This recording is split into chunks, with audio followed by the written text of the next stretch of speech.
乡亲啊，继续来看，来自全台湾各地自救会到监察院来抗议，讲政府透过都市计划法甲自办的市地中划办法来进行圈地，规定这个中划区内底所有土地所有权人必须要加入中划会。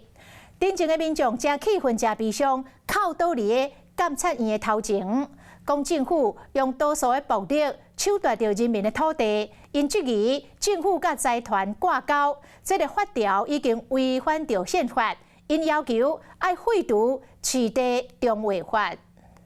亲爱的陈区院长，求求您救救我们！愈讲愈激动，雄雄归落痛哭失声，来自全台各地民众组成自救会，甲监察院长陈菊တင်前，讲因的土地无想要用强制定收。财团要来抢占我们的房子，让我们无家可归啊！不如我们真的守旧不给起来了。其中五地厝中划案经过3任市长搭田8冬，高雄市政府去年9月份核准实施。地政局小连续办4场协调会，部分的地主怀疑是咧分化因的团建。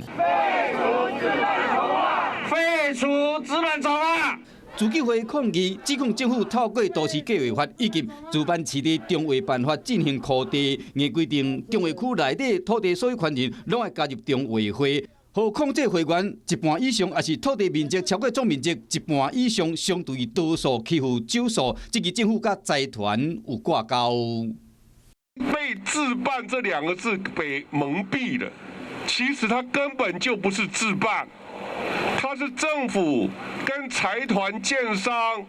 勾结在一起，是一个圈地的一个计谋，让里面的土地所有权人让他们无路可逃。抗议民众认为讲，自办市地中划已经违反宪法，要甲政府争取基本的生存权。嗨，我是庄宇杰，想要看到更多的新闻内容吗？赶快订阅华视新闻的 YouTube 频道，并且开启小铃铛，跟着宇杰一起看新闻吧。